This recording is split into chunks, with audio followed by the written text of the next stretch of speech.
Assalamualaikum warahmatullahi wabarakatuh.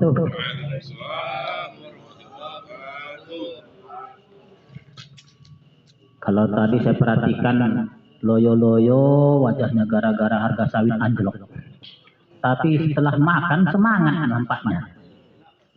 Saking semangatnya banyak yang ngoceh. Memang ekonomi kita ini lagi layu. Namun demikian kita tidak boleh la tayasu mir rauhillah. La tayasu mir rauhillah. Janganlah berputus asa atas rahmat Allah.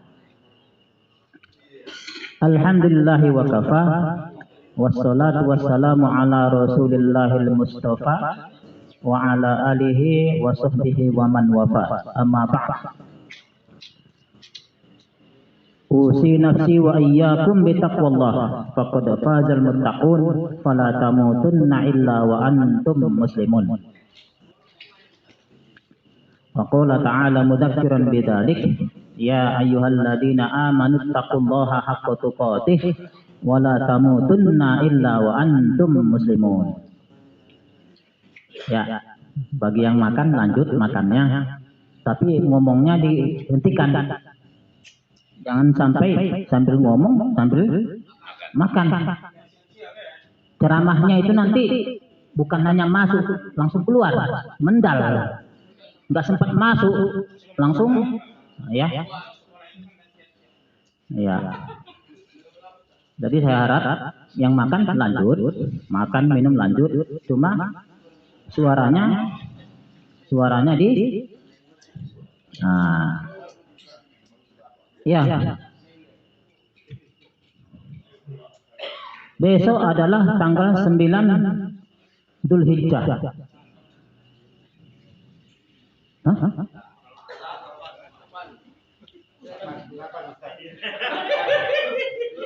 Inilah langsung terjadi ikhtilaf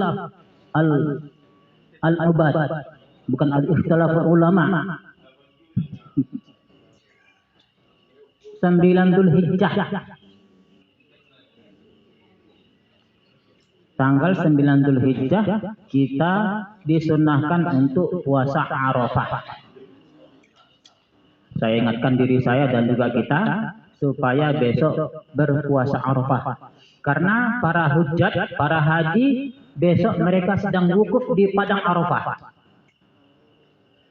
Maka kita yang tidak haji disunahkan untuk berpuasa, namanya puasa Arafah.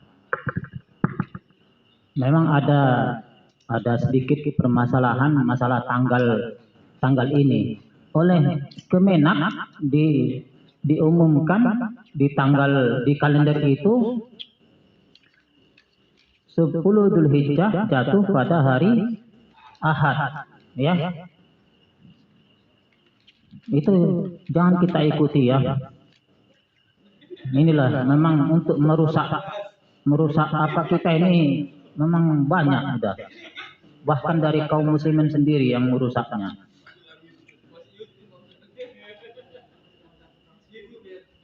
Dan puasa Arafah ini tidak sama dengan puasa Ramadan. Ditentukan oleh melihat bulan di daerahnya masing-masing, di negara masing-masing. Tidak sama. Mengapa? Sesuai dengan dalil Rasul mengatakan, para haji itu sedang wukuf di Arafah. Kalau mereka sedang wukuf di Arafah, maka puasanya ketika para haji sedang wukuf. Nah, di negara lain pun mengikuti itu. Jadi tanpa harus melihat bulan, harus puasa seperti puasa Ramadan atau puasa yang lain, ya. Jadi kalender itu jangan kita ikuti. Memang kata Allah dalam Al-Quran, ya ayyuhalladzina amanu ati'ullaha wa ati'ur rasula wa ulil amri minkum. Hai orang-orang yang merasa punya iman, taatilah oleh kalian siapa? Allah. Ati'ullaha Kemudian wa ati'ur rasula, dan taatlah kepada Rasul. Ati'ullaha wa ati'ur rasula, taatlah kepada Allah dan taatlah kepada Rasul. Kemudian wa ulil amri minkum, wa ulil amri minkum, dan para pemimpin kalian. Di sini tidak ada kata taatnya. Makanya berbeda, taat kepada Allah dan Rasul dan taat kepada pemerintah berbeda. Ya, berbeda. Kalau taat kepada Allah dan Rasul mutlak, tidak ada tawar menawar. Tetapi kalau taat kepada pemimpin, selama pemimpin itu kepada yang baik, yang maslahat, kita ikuti. Tetapi kalau menyimpang, tidak wajib patuh, tidak wajib taat. Itu dalilnya tadi. Ati'ullaha wa ati'ur rasulah. Taatlah kepada Allah dan taatlah kepada Rasul. Wa ulil amri minkum. Ketika wa ulil amri minkum tidak ada kata ati'unya, tidak ada. Wa ati'u ulil amri minkum, tidak ada. Itulah dalilnya mengatakan taat kepada pemimpin tidak taat mutlak. Selagi masih baik, selagi masih maslahat, kita taati. Tetapi kalau tidak, jangan. Sama dengan ketentuan Kemenak yang mengatakan 10 Dzulhijjah jatuh pada hari Ahad. Ya. Alasannya apa? Alasannya? Iya. Mereka menentukan jatuh Idul Adha itu di negaranya masing-masing. Nah, itu alasan mereka itu. Sama dengan puasa kita kemarin kan, puasa Ramadan di Arab Saudi misalnya hari Senin, di Indonesia hari bagaimana? Nah, nggak ingat ya. Berapa jam selisih waktu Indonesia dengan Arab Saudi? 4 jam. Misalnya di Arab Saudi jam 9 malam, di Indonesia? Iya. Nah, kalau untuk kalender, untuk penentuan puasa apa macam-macamnya itu boleh menggunakan ketentuan pemerintah masing-masing, negaranya masing-masing. Tapi kalau untuk puasa Arafah tidak boleh, hanya mematuhi keputusan dari pemerintah Arab Saudi. Ya, mutlak. Apa itu ya? Hukum itu di Arafah ya? Iya, itu dalilnya. Itu dalilnya. Kok bisa orang beli anak bulan-bulan?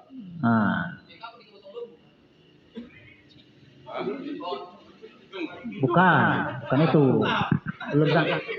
Belum sampai ke situ masalah puasa Arafah baru, belum hari rayanya. Ya. Jadi dalilnya adalah karena kita tidak melaksanakan haji,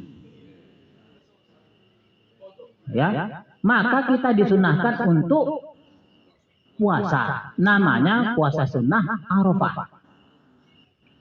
Pahalanya seperti saudara-saudara kita yang sedang wukuf di Arafah sana, pahalanya. Besar pahalanya ini.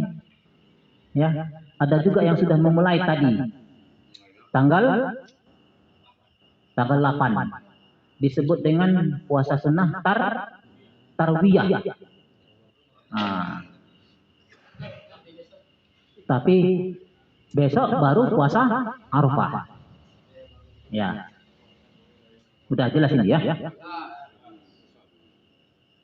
Ada pertanyaan masalah ini?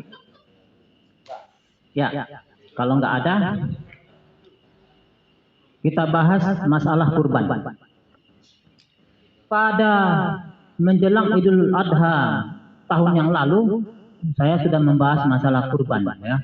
Bagaimana cara berkurban, terus motivasinya, ya kan? Nah, ada yang ingat kan? Nah, ya. Ya, ayam boleh berkurban dengan ayam. Iya. Ayam potong, ayam hutan, boleh. Nah, itu dilaksanakan oleh siapa? Siapa sahabat yang melaksanakan itu? namanya Bilal bin Rabah. Karena sahabat itu kan macam-macam ekonominya, sama dengan kita ini. Ada yang ekonominya tinggi, ada yang ekonominya menengah, ada yang ekonominya bawah. Kebetulan sahabat Bilal bin Rabah ini dan masih banyak sahabat yang lain yang sekelas dengan dia. Karena aktivitasnya sering di masjid sebagai Bilal, sebagai muadzin, sebagai pembersih, cleaning service namanya itu. Jadi aktivitasnya sering di masjid, makanya rezekinya sedikit. Jarang beraktivitas mencari rezeki di luar. Rezekinya sedikit. Tidak seperti Utsman bin Affan, tidak seperti Abdurrahman bin Auf yang kaya raya. Kampaknya terbuat dari emas. Tapi Bilal bin Rabah ini walaupun dia miskin, dia menabung untuk bisa berkurban tahun depan. Ini pelajaran sama kita. Menabung dia walaupun 1.000, 2.000 dengan harapan tahun depan saya bisa berkurban. Ternyata tiba waktunya berkurban, uang tabungan ini tidak cukup untuk membeli domba, 1 ekor domba. Yang bisa cuma beli ayam. Dia beli ayam, kemudian dia sembelih dan dibagikan kepada anak yatim, fakir miskin. Nah ini kita contohin ya, kita contoh. Berarti banyak ayamnya, Ustaz. Beli, ya beli, ya.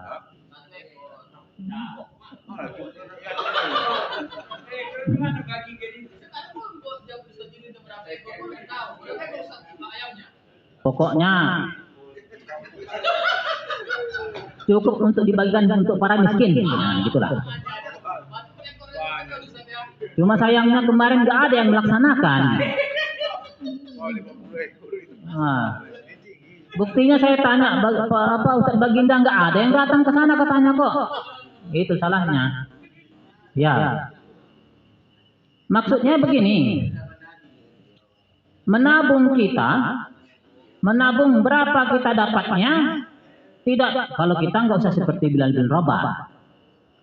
Menabung 1 tahun, 2 tahun, 3 tahun, 4 tahun, 5 tahun. Buat tabungan khusus untuk kurban. Jangan dibuka-buka. Iya. Sampai nanti mencapai nilainya untuk membeli 1 ekor kambing. Piro warganya? Itu. Nggak usah seperti Bilal bin Rabah, nggak usah. Karena mau kita sedekahkan nanti orang miskin jarang di kampung kita ini. Ya, jadi semangatnya, spiritnya yang kita ambil dari kisah Bilal bin Rabah itu tadi, menabung. Kalau kami, udah saya ceritakan tahun yang lewat, kalau kami karena gurunya guru honorer, gaji cuma 300, 400, 500 sebulan. Tambah sertifikasi 1.500.000. Kami di sekolah 12 orang. Guru honorer ini, guru swasta ini. Berinisiatif setiap tahun memotong kambing. Bergilir kami tuh. Potong honor. Gitu caranya. Memang beramal itu harus dipaksakan. Ikhlas sekalipun memang harus dipaksakan. Bagaimana cara memaksakan ikhlas itu? Pada saat kita mengucapkan ini, misalnya ada unsur rianya, ada unsur pamernya. Kapan kita mengikhlaskannya? Setelah itu, baru kita koreksi diri, muhasabah. Ya Allah, bagaimana caranya supaya aku ikhlas ya? Tadi sudah terucap kata-kataku berimpak sekian. Tapi impaknya itu pamer, ria. Bisa diikhlaskan, bisa menjadi ikhlas, bisa. Jadi jangankan beramal, ikhlas pun harus dipaksakan. Jadi kami begitu, potong honor Sehingga karena gurunya 12 orang, berarti setiap hari raya kurban menyembelih 1 ekor kambing. Bergilir, terus bergilir. 12 orang berarti 12 tahun. Hanya satu ekor. Selama 12 tahun, 1. Sanggup kok. Nah, karena itulah tadi miskinnya. Ada yang nggak punya sawit. Apalagi yang punya penghasilan kawan-kawan kita kan banyak.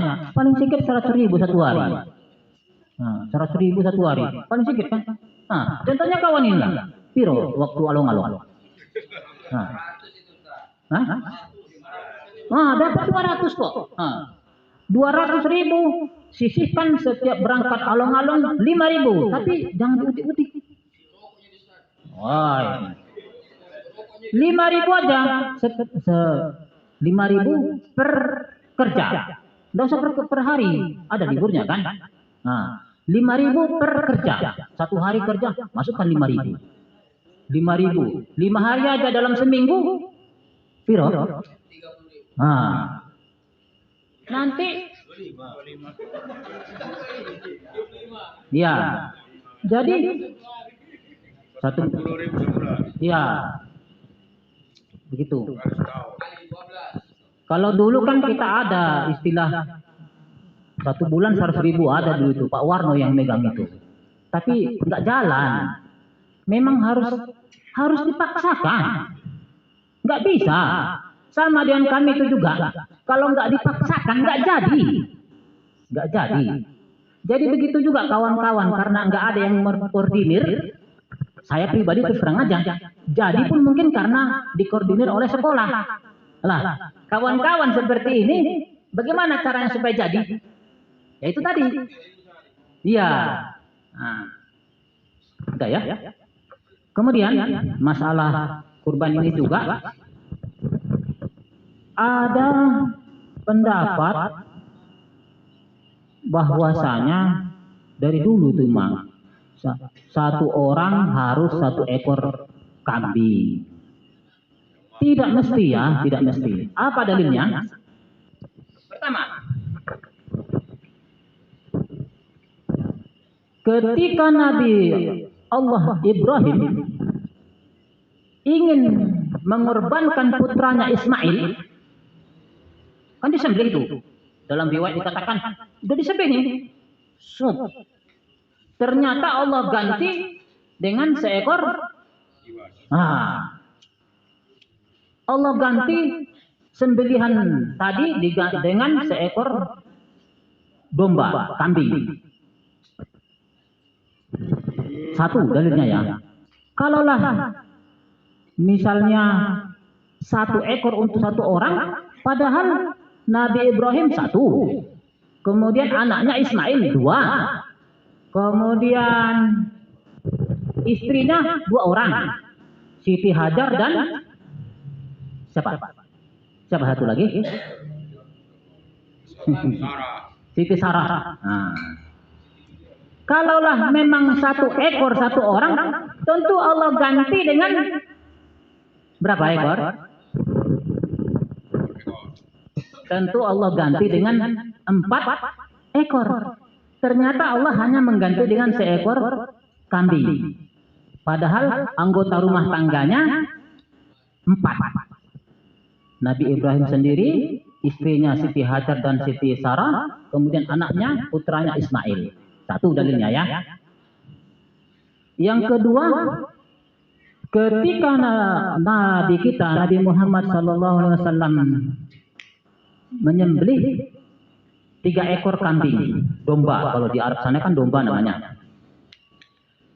Pertama, kambing yang pertama, domba yang pertama, niat Rasul begini. Allahumma hada min Muhammad. Allahumma hada min Muhammad. Duhai Allah, terimalah ini kurban dari hambamu bernama Muhammad. Ini dalil yang mengatakan 1 ekor untuk 1 orang. Bagi yang mampu. Ya, jangankan 1 ekor.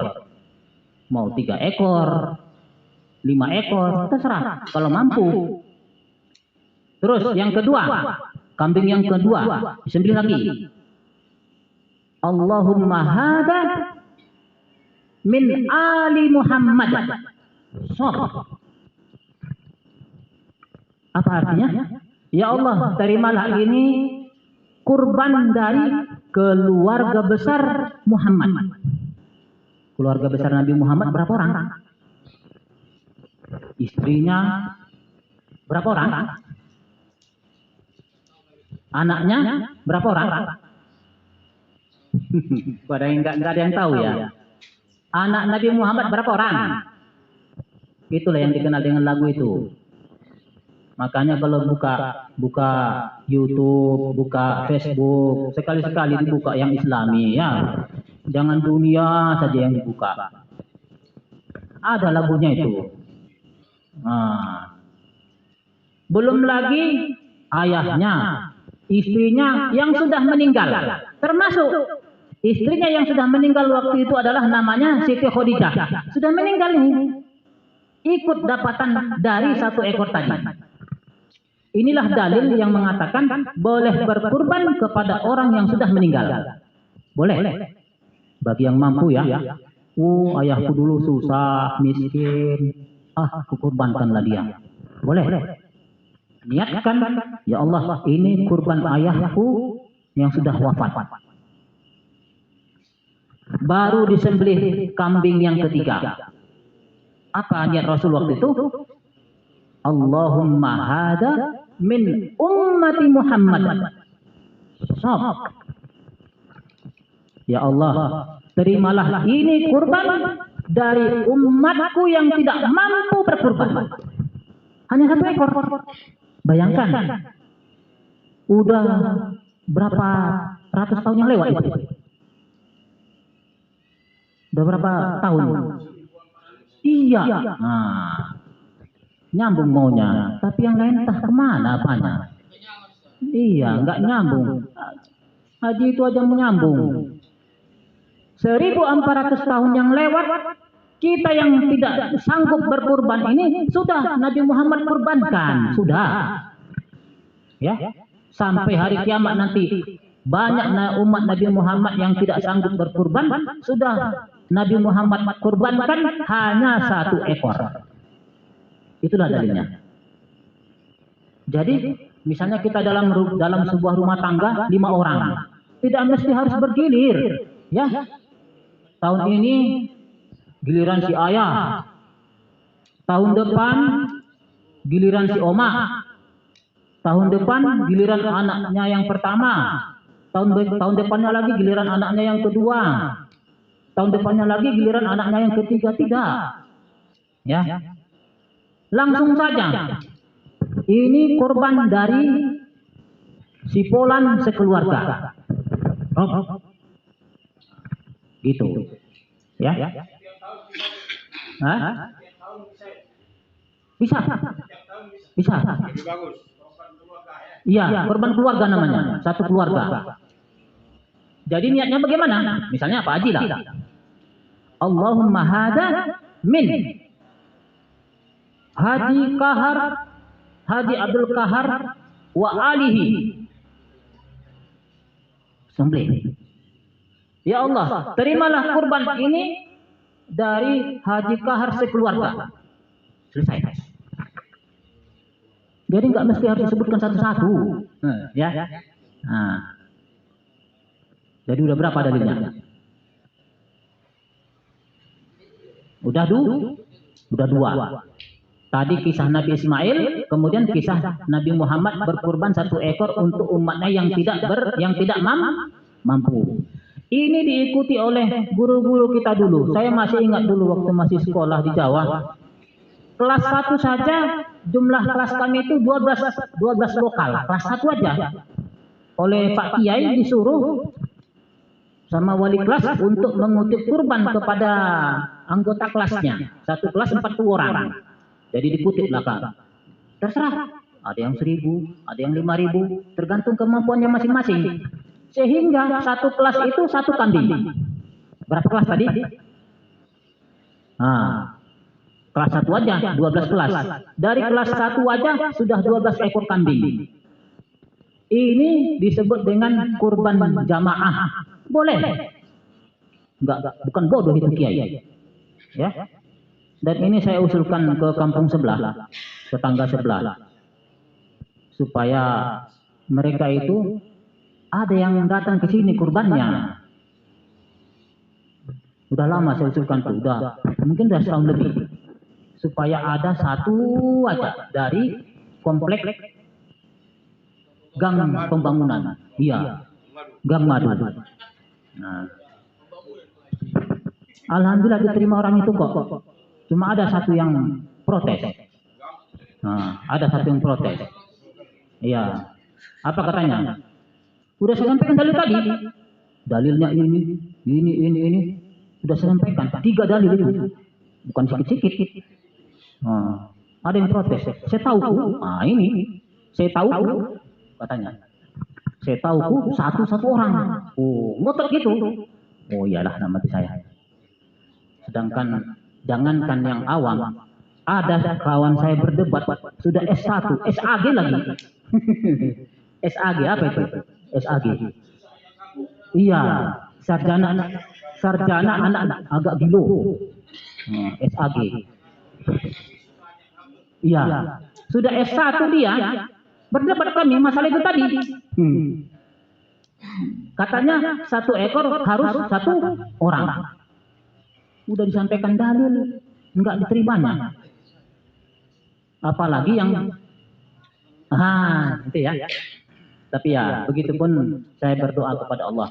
Mudah-mudahan Allah yang memberikan hidayah, Allah yang memberikan keterangan kepadanya. Ya. Saya rasa sampai di sini saja masalah kurban ini. Jadi mari kita berkurban. Insyaallah. Mari kita tekadkan untuk berkurban, ya, berkurban. Ya. Nah, ya. Kalau bisa kita buat lagi grup seperti yang lewat. Khusus grup yang ekonominya kelas bawah. Nah, ada seseorang yang mengutip kalau bisa, kalau mau ya, seperti Pak Warno yang laksanakan tahun-tahun yang lewat. Nah, saya rasa sampai di sini saja. Ada yang mau bertanya?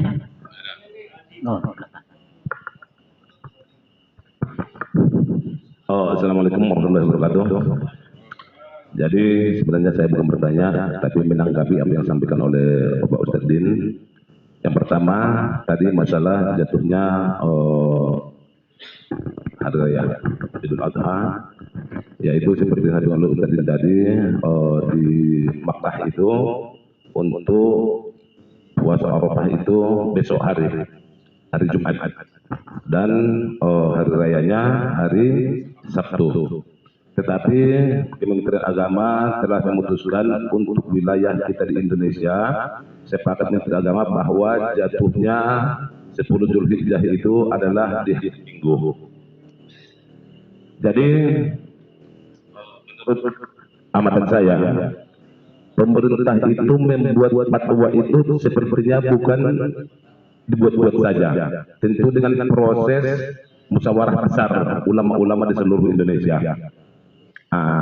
Artinya bukan saja Kementerian Agama, tentu orang itu mengundang MUI, mengundang organisasi muslim lainnya, dan memutuskan bahwa tanggal 10 Zulhijjah itu untuk kita di Indonesia, dan bahkan saya tengok di YouTube untuk daerah Asia Tenggara, rata-rata Malaysia, Singapura, Thailand, India juga jatuhnya pada hari Minggu. Jadi kalau menurut saya, apa yang telah difatwakan oleh Kementerian Agama, artinya itu adalah fatwa ulama kita juga. Jadi kalau menurut saya kita mengikuti apa yang telah disepakati oleh pemerintah dengan ulama. Satu. Yang kedua, masalah dari tanggapan saya, masalah kurban tadi itu, berkurban dengan ayam, berkurban dengan apa tadi? Artinya selain kambing dan sapi atau unta. Jadi pasti itu yang dibilang oleh Ustaz tadi itu, bahwa kurban itu tidak hanya untuk satu ekor kambing, untuk satu orang. Tetapi yang dicontohkan oleh Bilal, yang dicontohkan oleh Rasulullah, yang dicontohkan oleh gurunya Ustaz tadi di Jawa, mereka itu betul memotong kambing, bukan memotong ayam. Kambing untuk sekian orang, lembu untuk sekian orang. Bahkan Rasul memotong satu kambing untuk umatnya, bukan ayam. Ada kelasnya. Artinya untuk kelas kurban itu adalah kambing, domba, sapi, unta. Itu namanya kurban. Boleh namanya selain itu boleh sedekah namanya. Perbanyak bersedekah di bulan-bulan itu. Dari kelas ada. Kelas kurban itu apa? Kelas kurban itu sapi, lembu, unta. Selain itu bukan kurban namanya, tetapi boleh untuk 7 orang, atau mungkin pendapat ulama yang lain boleh untuk seluruh umat, boleh, itu hanya ikhtilafnya. Tetapi keterangannya untuk kurban, saya belum pernah melihat di kitab ataupun dari guru-guru saya atau ulama yang mengatakan bahwa boleh berkurban dengan ayam, bahkan dengan binatang itu rusa, apalagi kuda, tidak pernah saya dengar ada dikurbankan. Tetapi hanya dengan kambing, sapi, dan unta. Jadi artinya begini. Kenapa ini saya tanggapi? Artinya sekarang banyak orang berpendapat, banyak pendapat sekarang. Berpendapatlah dengan pendapatnya ulama-ulama kita. Jangan berpendapat dengan diri kita sendiri. Kita ini siapa? Berapa kita baca? Ulama besar. Sudah menempat uangan itu, jangan kita berpendapat dengan pendapat kita sendiri. Dengan pendapat kita sendiri kita sampaikan dengan umat. Kalau umat begitu dia jawabkan kita. Artinya pendapat saya dengan Pak Haji Lau mungkin tidak sama. Kalau kalian mendengar pendapat masing-masing kita ini kacau kita. Berpendapatlah dengan pendapatnya guru-guru kita, dengan ulama kita. Jangan kita meminta pendapat kita masing-masing, pasti tidak akan sama. Jangankan kita yang sini yang lain dari rumah, di dalam satu rumah saja pendapat kita tidak sama. Pak Haji Kahar sukanya dipanggang, ibu itu sukanya digoreng, datang lagi si Jul sukanya dirondang, tetap juga daging, kan begitu kira-kira ya kan? Ya artinya kalau saya sarankan, artinya saya tidak memaksakan itu, tidak. Berpeganglah dengan fatwanya para ulama kita. Pemerintah itu bukan diada-adakan saya itu, tentu dengan penelitian yang serius. Satu. Yang kedua, masalah kurban tadi itu, berkurbanlah dengan kami. Kalau mau keluar 20 orang itu mungkin pemahaman kita yang masing-masing ada ikhtilaf-ikhtilafnya, tetapi janganlah berkurban dengan ayamnya. Berkorbanlah dengan kambing. Mau 10 orang oke lah. Mungkin giliran 50 orang kita tetean, hari ini kau dulu. Digilir dia, boleh jadi. Tetapi berkorbanlah dengan apa yang telah diperbuat oleh guru-guru kita terdahulu. Jangan dengan pemahaman kita sendiri. Kan begitu. Artinya apa yang disampaikan oleh Ustaz tadi itu kayaknya tidak ada yang paham. Ayatnya yang ini katanya. Aku yakin tidak ada yang paham dengan ayat itu. Aku saja tidak paham, kan begitu. Jadi untuk maaf Bang sendiri, artinya bukan saya menggurui, hanya menanggapi. Artinya kenapa ini saya sampaikan, biar tidak terjadi perpecahan di antara kita. Karena kalau kita mengikuti setiap ustaz yang disebutkan oleh ustaz, banyak nanti pendapat nanti Pak Haji, banyak kali pendapatnya nanti. Jadi kalau kita jadi semalam saya tengok Buya Yahya, saya belajar juga. Buya Yahya mengatakan boleh mengikuti ulama. Ulama sekelas Buya Yahya menganjurkan kita untuk mengikuti pemerintah Indonesia. Jadi kalau Buya Yahya dengan kita kayaknya telapak solopnya pun ada kita, jangan telapak kakinya, telapak solopnya ada kita. Cuman itu nanti mungkin kesepakatan BKN nanti dengan tokoh-tokoh agama di kampung kita ini, kapan akan kita adakan sholat Idnya? Ya Pak Jikan, karena ujung-ujungnya punya ketua kelas juga ya Pak nanti. Jadi mungkin itu yang bisa saya sampaikan untuk menanggapi apa yang disampaikan oleh Ustaz Din. Mohon maaf, mohon izin. Mungkin ada yang kurang berkenan. Saya akhiri, wassalamualaikum warahmatullahi wabarakatuh.